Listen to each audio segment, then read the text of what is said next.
Praise the Lord. ஆண்டவர் ரட்சகருமாகிய இயேசு கிறிஸ்துவின் விலையேற பெற்ற வல்லமுள்ள நாமத்தால் இந்த நாள் கர்த்தருடைய வார்த்தை மூலம் உங்களை சந்திக்கிறது மிக்க மகிழ்ச்சி. இந்த நாள் கர்த்தர் நமக்கு கொடுத்த வார்த்தை சங்கீதங்களின் புத்தகம் 31ஆம் சங்கீதம் 21ஆம் வசனம். கர்த்தர் அரணான நகரத்தில் எனக்கு தமது கிருபையை அதிசயமாய் விளங்க பண்ணினபடியால் அவருக்கு ஸ்தோத்திரம். ஹல்லேலூயா. வேதம் சொல்லப்பட்டிருக்கு. இந்த சங்கீதம் 31ஆம் சங்கீதம் தாவீதின் சங்கீதம், ராக தலைவனுக்கு ஒப்புவிக்கப்பட்ட தாவீதின் சங்கீதம். இந்த தாவீது என்ன பாடுறாரு? ஆண்டவரே, கர்த்தாவே, அரணான நகரத்தில் கர்த்தர் எனக்கு கொடுத்த அந்த அதிசயமான கிருபைகளை நீங்கள் விளங்க பண்ணினபடியால், அற்புதமான கிருபை எனக்கு நீங்கள் காண்பித்தபடியினால், இந்த அற்புதமான கிருபை, அந்த அதிசயமான கிருபையை எனக்கு அறிவித்தபடினால், தெரிவித்தபடினால் உமக்கு நன்றி ஆண்டவரே, உமக்கு நன்றி ஆண்டவரே. இந்த அரணான நகரத்தில் எனக்கு எத்தனையோ ஆபத்தான சூழ்நிலையிலும், இக்கட்டான சமயங்களிலும், நெருக்கடியான நேரங்களிலும், வேலைகளிலும் பாதுகாப்பான கோட்டையை போல இருந்தீங்க ஆண்டவரே. பாதுகாப்பை நீங்கள் கொடுத்தீங்க ஆண்டவரே. பலமான கோட்டை போல எனக்கு இருந்து எனக்கு நீங்கள் பாதுகாப்பு கொடுத்தீங்க ஆண்டவரே. உங்களுடைய அதிசயமான கிருபைகளுக்காய், உங்கள் அதிசயமான அற்புதமான கிருபைகளுக்காய் உமக்கு நன்றி ஆண்டவரே. நீர் என்னை பாதுகாத்த அந்த அதிசயமான கிருபைகளுக்காய் நன்றி. உடைய தெய்வீக பேரன்புக்காக நாங்கள் நன்றிகளை செலுத்துகிறோன்ட்டு சங்கீதக்காரர் தாவீது இந்த சங்கீதத்தில் பாடுறாரு. மனித அறிவுக்கு எட்டாத வியக்கத்தக்க விதத்தில் எனக்கு நீங்கள் உதவி செஞ்சீங்க, என்னை பாதுகாத்தீங்க, என்னை காப்பாற்றினீங்க. அந்த அதிசயமான கிருபை என்ன, இந்த அற்புதமான கிருபை என்ன, மனுஷ புத்திக்கும் அறிவுக்கு எட்டாத விதத்தில் வியக்கத்தக்க பிரமிக்கத்தக்க விதமாக என்னை பாதுகாத்திரு. ஹோப்பே இல்லை, நம்பிக்கற்ற நிலைமையில் இல்லை, என் வாழ்வு இன்னைக்கு ஒரு முடிவுக்கு வந்ததுன்னு நான் பயந்த சூழ்நிலை, என் நெருக்கடியில், என் ஆபத்தில், என் இக்கட்டில் நான் இப்படி நின்ன போது என்னை காப்பாற்றினீங்க பாருங்க. அந்த அற்புதமான கிருபை பெரியதுப்பா, அந்த அதிசயமான கிருபை பெரியது ஆண்டவரே. நீர் தெரிவித்த ஆண்டவரே எனக்காய் ஆண்டவரே, நீர் பாராட்டின கிருபை பெரியது ஆண்டவரே. அப்படிப்பட்ட எனக்கு விடுதலையும் பாதுகாப்பையும் கொடுத்தீங்களே, உமக்கு நன்றி ஆண்டவரே. தேவனுக்கு நன்றி செலுத்துகிறார் அன்பு தேவனுடைய பிள்ளைகளே. இன்றைக்கும் சங்கீதக்காரர் தாவீது மட்டும் இல்லைங்க, ஒவ்வொரு சூழ்நிலையும் நம்மளும் அநேக பாதைகளை கடந்து வந்திருக்கிறோம், அநேக காரியங்களை கேள்விப்பட்டிருக்கிறோம், அநேக நடந்த காரியங்களை நம்ம கேள்விப்பட்டிருக்கிறோம். ஆனால் இங்கே சங்கீதக்காரர் தாவீது தன் வாழ்வில் அனுபவித்த ஒவ்வொரு காரியங்களையும் கர்த்தருக்கு முன்பாக உயர்த்தி ஆண்டவருக்கு நன்றி செலுத்தினார், கர்த்தருக்கு நன்றி செலுத்தினார். ஆபத்தான சூழ்நிலையிலும், இக்கட்டான சூழ்நிலையிலும், நெருக்கடியான வேளைகளிலும், நெருக்கடியான காலங்களிலும், நேரங்களிலும் தேவனுடைய அன்பை அவர் உணர்ந்தார், பாதுகாப்பை உணர்ந்தார், பராமரிப்பை உணர்ந்தார். அவர் நடத்தி வந்த வழிகளை அவர் கர்த்தர் கூட இருந்ததை உணர்ந்தார், அறிந்தார். அப்படிப்பட்ட தேவனை அவர் அதிசயமான தேவன், அவருடைய அன்பு அதிசயம், அவருடைய அற்புதமான அன்பு, அந்த கிருபை பெரியதின் என்பதை உயர்த்தி கர்த்தருக்கு நன்றி செலுத்தினார். அன்பு தேவனுடைய பிள்ளைகள், இன்றைக்கு கர்த்தருடைய வார்த்தை கேட்குற உங்களுடைய வாழ்க்கையிலையும் அநேக காரியங்களை செய்திருக்கலாம் கர்த்தர் உங்களுக்கு. நீங்கள் ஆண்டவருக்கு நன்றி சொல்லியிருக்கிறீங்களா? இங்கே தாவீது தேவனுக்கு முன்பாக துதிகளை ஸ்தோத்திரங்களை ஏறெடுத்து நன்றி செலுத்துகிறார். அப்பா, என் இக்கட்டில் நீ நல்லவர் அப்பா, என் ஆபத்தில் நீ நல்லவர் அப்பா, என் நெருக்கடியில் நீ நல்லவர் அப்பா, என்னை ஆண்டவரே, என்னை ஒடுக்கின நேரங்களில் நீ நல்லவராக இருந்தீர் என்று நன்றி செலுத்தினார். அருமையான ஒரு மனிதன், தன்னுடைய ஒரு தேவதாசர் கப்பலில் பிரயாணம் பண்ணிட்டு கொண்டிருந்தார். அநேகர் அந்த கப்பலில் பிரயாணம் பண்ணி கொண்டிருந்தாங்க. நீண்ட நீண்ட கடல் யாத்திரை, அது நீண்ட தூரம் கடலில் பிரயாணம் பண்ணி போகணும் அவங்க. அப்படியா அநேக மக்கள் பிரயாணப்பட்டிருந்தாங்க. அதில் பிரயாணப்பட்டு பலதரப்பட்ட ஜனங்கள் அந்த கப்பலில் பிரயாணப்பட்டிருந்தாங்க. அப்போது அவங்களோட பண்பாடுபடி அவங்க ஆடல்கள், பாடல்கள், நடனங்கள், இப்படியா தன்னுடைய மகிழ்ச்சியை தெரிவித்து கொண்டிருந்தாங்க, தங்களுடைய உற்சாகத்தை, கொண்டாட்டத்தை தெரிவித்து கொண்டிருந்தாங்க. இந்த தெய்வ மனிதனும் ஆண்டவரை துதிப்பதிலும், வேதம் வாசிப்பதிலும், ஆண்டவருக்கு நன்றி செலுத்துறதும், இந்த நீண்ட கடல் யாத்திரையிலும் ஒவ்வொரு நொடி போதும் கர்த்தருக்கு நன்றி செலுத்துகிறவராய், கர்த்தரை துதிக்கிறவராய், ஆராதிக்கிறவராய் எல்லாரும் இவரை வித்தியாசமானவரை பார்த்தாங்க. நம்மளுடைய மகிழ்ச்சியை நம்ம பரிமாறிக்கொண்டிருக்கோம். அநேக சூழ்நிலேருந்து அநேக மக்கள், இனத்தார் மக்கள், மக்கள் இந்த கப்பலில் பிரயாணம் பண்ணாங்க. நம்மளுடைய பழக்க வழக்கங்களை, நம்ம மகிழ்ச்சியை, நம்மளுடைய தேசத்து கல்ச்சர் படி நம்ம அந்த உற்சாகத்தை நம்ம கொண்டாட்டத்தை தெரிவித்து கொண்டிருக்கிறோம். நம்ம என்ஜாய் பண்ணுறோம் அந்த நாட்கள் அப்படின்னு சொல்லி பாடல் பாடி நடனம் ஆடி கொண்டாட்டங்களை இவர் பக்திக்குரிய விஷயத்தில் இன்னும் அதிகமாக ஈடுபட்டு அந்த கடலில் பிரயாணம் பண்ணிகிட்ருக்கோம். திடீரென்று அந்த கடலில் என்ன பண்ணிடுச்சு, ஒரு பகுதியில் தீப்பிடிக்க ஆரம்பிச்சு இந்த கப்பலில் பிரயாணம் பண்ணவங்க, இந்த கப்பலை நடத்தி கொண்டு வந்தவங்க அநேகர் அந்த தீயை அணைக்கும்படி அநேக முயற்சிகள் எடுத்தாங்க, அநேகரை உதவிக்கு அழைத்தாங்க. அந்த உதவிக்கு வந்தும் அந்த கப்பலில் ஏற்பட்ட அந்த தீ விபத்தை அந்த தீயை அணைக்க முடியவில்லை. கடைசியில் அந்த தீ பிடிச்சி அந்த கப்பலே கருகி போகிற சூழ்நிலை வந்தது. அப்படி இருந்த ஒவ்வொருவரும் அப்படிப்பட்ட சூழ்நிலையிலும் அந்த கப்பலில் இருந்தவர்கள் யார் எப்படி தப்பிச்சாங்கன்னு தெரியாது, யார் குதிச்சாங்க, யார் உயிர் பிழைச்சாங்க, யார் தப்பிச்சாங்கன்னு தெரியாது. ஆனால் அதன் மதிலும் அந்த கப்பல் வழியாய் தப்பித்த இந்த தெய்வ மனிதர் அதில் ஒரு பகுதியை பிடிச்சு கொண்டு ஒரு தீவை அவர் கடந்தார். அந்த கப்பலில் நீந்தி வந்து ஒரு தீவில் ஒதுங்கினார். அவர் ஒதுங்கினதுக்கப்புறம் தான் தெரியும் இது வரைக்கும் மனுஷ சஞ்சாரமே இல்லாத தீவு என்பதை அவர் அறிஞ்சு கொண்டார்.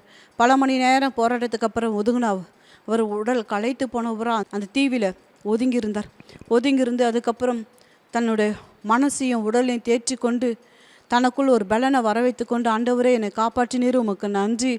அந்த தீவில் ஒதுங்கின அவர், அந்த கரையை ஒதுங்கின அவர் நன்றி சொல்லி அந்த தீவுக்குள்ளே நுழைய ஆரம்பித்து அங்கிருந்த பார்த்தப்போ அது மனித நடமாட்டம் இல்லாத மனிதர்கள் வாழ முடியாத ஒரு தீவு என்பதை அறிஞ்சு கொண்டார். ஐயோ, நான் தப்பித்தென்று நன்றி செலுத்தினேனே, இப்போ இந்த தீவில் மாட்டிக்கொண்ட மனுஷ நடமாட்டமே மனுஷ சஞ்சாரமே இல்லாத ஒரு தீவே என்று அறிஞ்சு கொண்டு பல நாளுக்கு அப்புறம் அவர் அங்கே கிடைக்கிற சில பழங்கள், காய்கள், கீரைகளை சாப்பிட்டு உயிர் வாழ்ந்து கொண்டார். எப்படியோ அவர் முயற்சி எடுத்து கடலில் கிடைக்கிற உணவுகளை சுட்டு எப்படியோ சமைச்சு எப்படியோ சாப்பிட சுட்டு அதுக்கப்புறம் பல நாள் தன்னை தேற்றி கொண்டு பலப்பட்டு கொண்டு அநேக ஓலைகள், மரக்கட்டைகள் எடுத்துக்கொண்டு வந்து அவரே ஒரு பெரிய ஒரு கொட்டகையை தனக்கென்று உருவாக்க ஆரம்பித்தார். அதில் வசித்து வந்தார். அனுதினமும் வந்து அந்த கொட்டகையில் அவர் இரவு தங்குவார். மற்ற வேலைகளில் இந்த விஷப்பூச்சிகள் காரியங்கள், மிருகங்கள், விஷப்பூச்சிகள் இப்படிப்பட்ட காரியங்களுக்கு அவர் விலைக்கு ஒவ்வொரு நாளும். ஆனால் எப்போதும் போல் ஆண்டவரை துதிக்கவோ ஆராதிக்கவோ தயக்கமின்றி ஒவ்வொரு நாளும் ஆண்டவருக்கு நன்றி செலுத்துவார். ஆனால் தொடர்ந்து துதிக்கவோ ஆராதிக்கவோ விட்டு விடலை. ஒரு நாள் உணவுக்காக அவர் வெளியே போய்த்து விட்டு திரும்பும்போது அவர் கட்டியிருந்த அந்த குடிசை அந்த குடில் திடீரென்று தீப்பிடிச்சு எரிந்து கொண்டதுக்கு தன்னுடைய குடிலுக்கு கிட்ட வரும்போது பார்த்தாரு, எட்டின தூரத்தில் தீ வேகமாக பற்றி எரிது. என்னவா இருக்கும்? ஓடோடி வந்தபோது அவர் அமைச்ச குடில் தீ பற்றி எரிந்தது.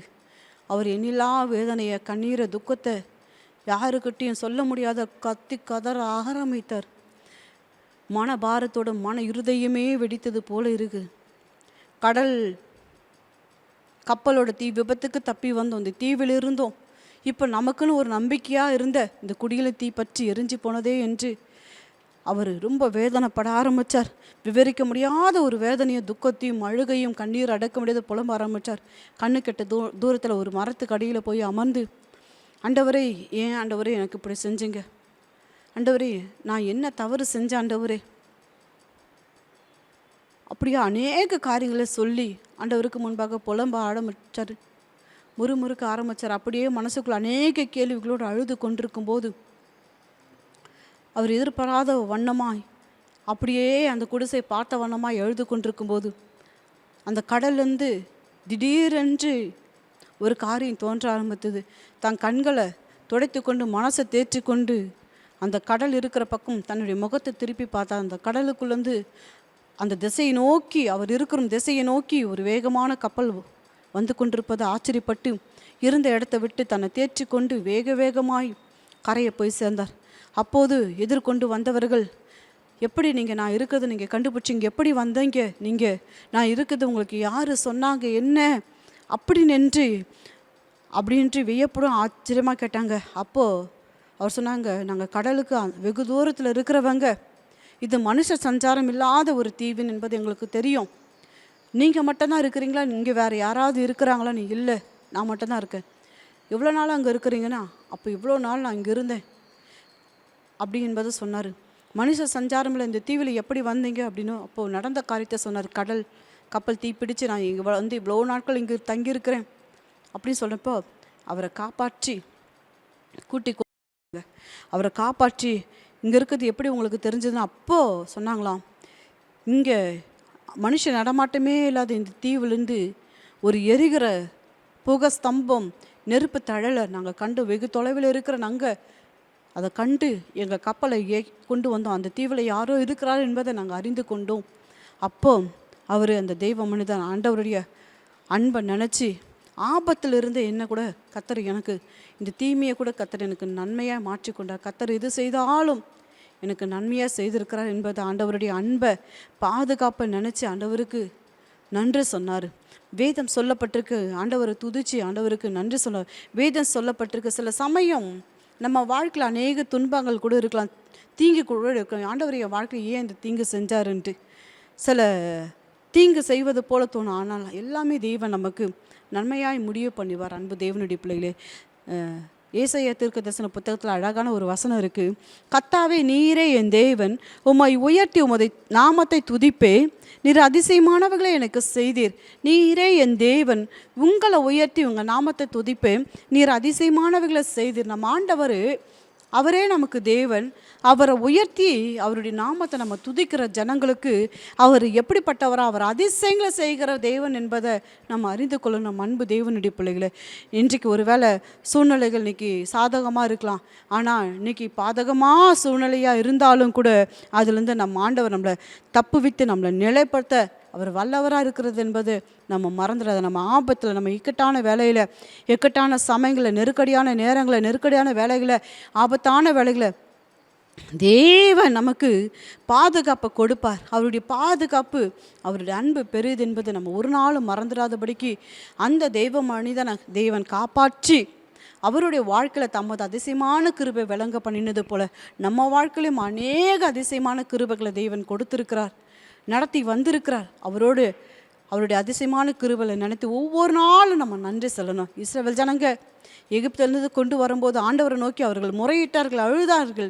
ஆனால் நடத்தி வந்த பாதைகள் அதிசயமாய் நடத்தி வந்த கர்த்தரை நீங்களும் நானும் துதிக்கணும். அவர்கள் துதிச்சார்கள், நீங்களும் நானும் துதிக்கணும் என்பதை ஆண்டவர் இன்றைக்கு நம்மளோடு பேசுகிறார். கண்களை முடி நல்ல தகப்பனை கேட்ட சத்திய வார்த்தைகளுக்காய் ஸ்தோத்திரம். நம்முடைய அதிசயமான கிருபைகளை நினைத்து துதிக்கிற ஒவ்வொரு பிள்ளைகளுக்காய் ஸ்தோத்திரம். இதை காட்டில் பெரிதானவைகளை நீங்கள் செய்வீங்க பாதற்காய் ஸ்தோத்திரம். இயேசுவின் நாமத்தில் பிதாவே, ஆமென் ஆமென். அன்பு தேவனுடைய பிள்ளைகளே, நம்பிக்கையோடு இருங்க. தம் முற்பிதாக்களுக்கு மட்டுமல்ல, தேவதாசருக்கு மட்டுமல்ல, இன்றைக்கு உங்களுக்கும் எனக்கும் தமது அதிசயமான கிருபையை அனுதினமும் ருசி பார்க்கும்படி கர்த்தர் இந்த புதிய நாளிலையும் புதிய கிருபைகளை கொடுத்த தேவனுக்கு நன்றி செலுத்துங்க. தாவீதை போல கர்த்தர் உங்கள் வாழ்க்கையில் பெரிய காரியங்களை செய்வது நிச்சயமே. God bless you. Have a blessed day.